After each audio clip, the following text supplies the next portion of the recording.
So in another, one sutra, Pisipi Sutra that teach to the king, and that sutra says we as ordinary beings, one day, because we're born, one day we're going to die. Time of the death, how much you put effort to make castle, for instance, like a king. How much you put effort to build the army, and how much you put effort to big subject. Yeah? Time of the death, you have to leave everything behind. One single your bodyguard, you don't have a power to take with you. Time of the death. Even most close, precious, your own body, time of the death, you can't take with you. Yeah? But while you're alive, to build all this army, castle, subject, whatever you can invest in negative karma, sake of that, you can't say, I also not allowed to take all this army thing, I also not going to take my negative karma with me. It's not a choice. You have to take every negative karma.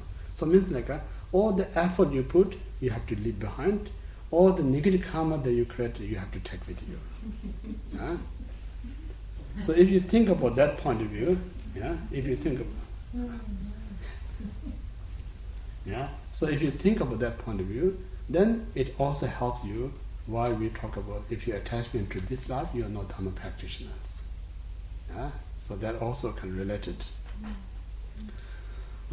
But the karma, whatever you created, that when you die, as I mentioned, it's a shadow of your mind. Wherever mind travels, the karma follows it. Yeah? So therefore, we have to be very careful while we're alive. You know? We love so much someone. If you really love someone, you just help them virtuously. Don't try to help them non-virtuous way. It's not really helping them at all.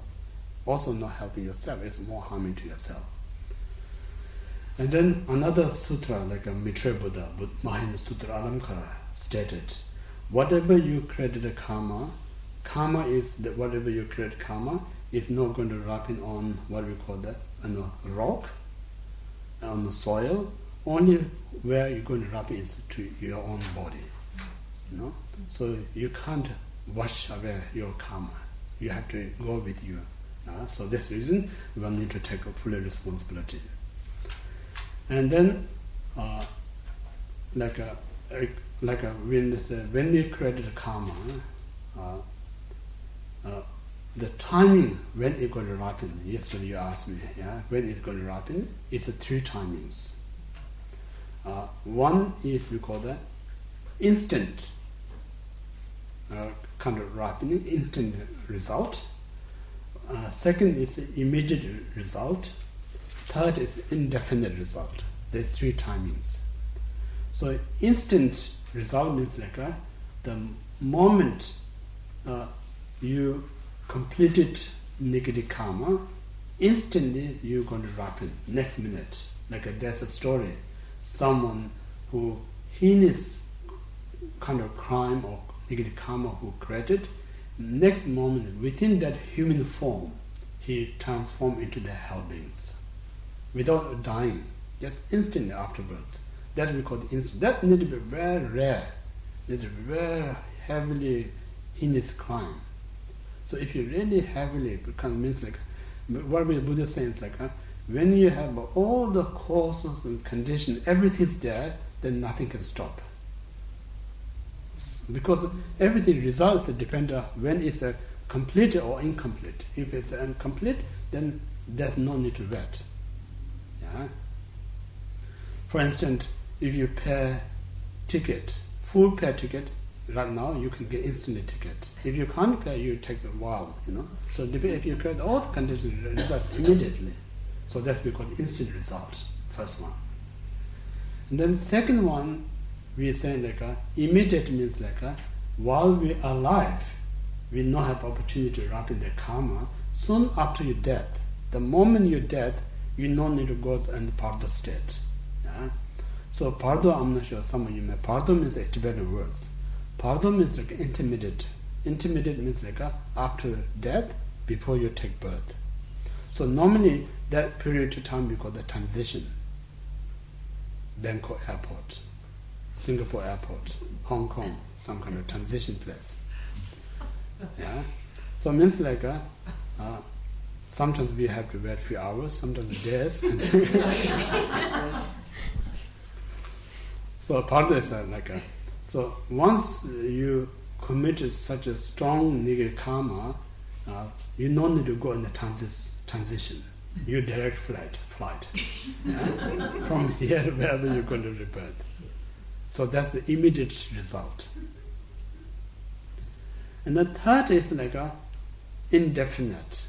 So indefinite means it may happen 3 lives later. It may happen 100 years later, 100 lives later. So it means right now, we have a human life. It's not sure really this human life that we have now is immediate previous virtues did bring this human life, or maybe this human life is a millionth life before one did something good to bring this human life. It's really not sure. You know? Sometimes people say I don't really sure or believe past life. Reason that what they give me is I can't remember anything. That's the main reason they give it. Yeah? If that's the main reason, then you should say you also not exist your childhood. Because many things that you did in childhood you can't remember right now. That's not good logic. You know? Because the reason you can't remember when you're child now is a 50 years gap. 50 years is enough to forget. Even we can't remember what we did this morning. Sometimes, you know.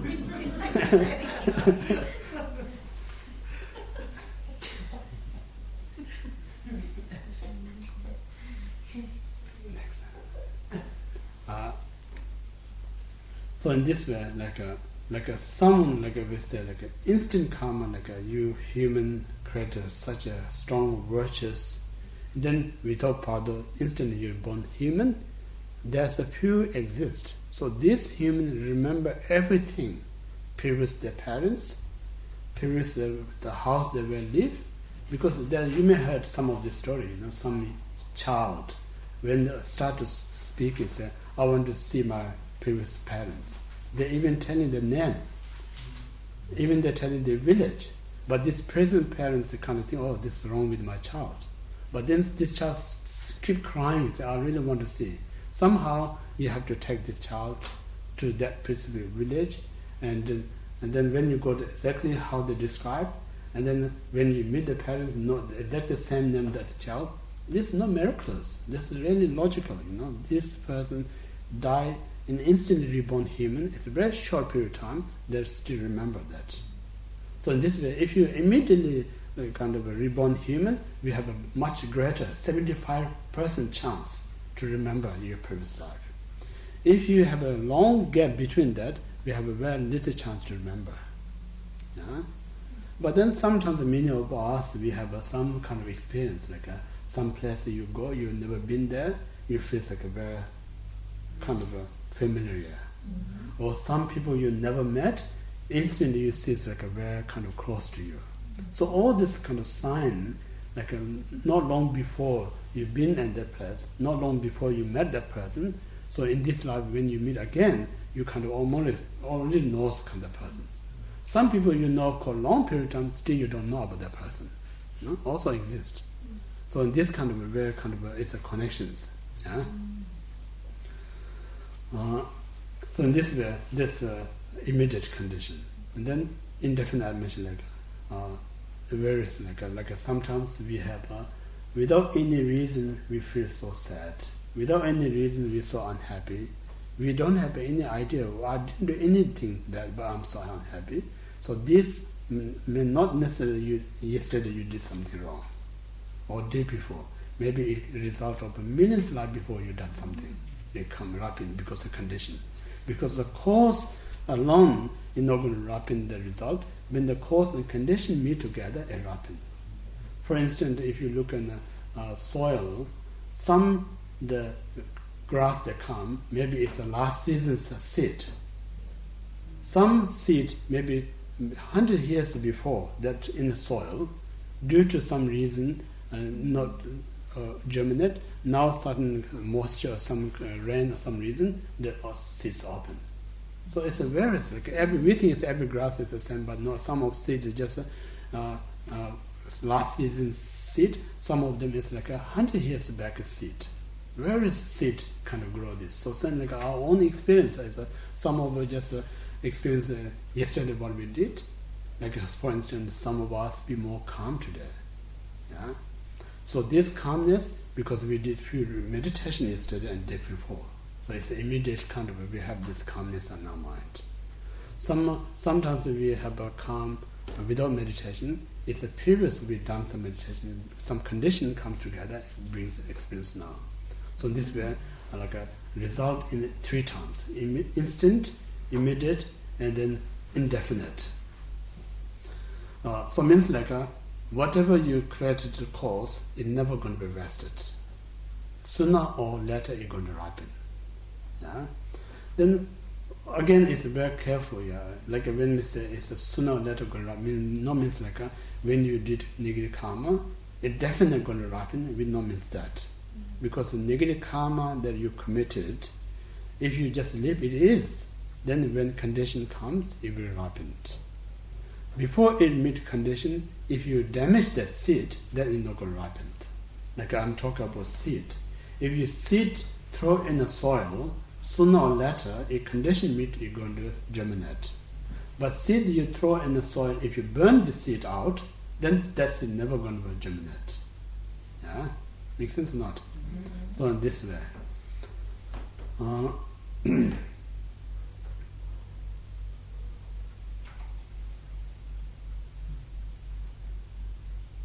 So in this way, like now we think about like we need to really carefully contemplate law of karma, cause and effect.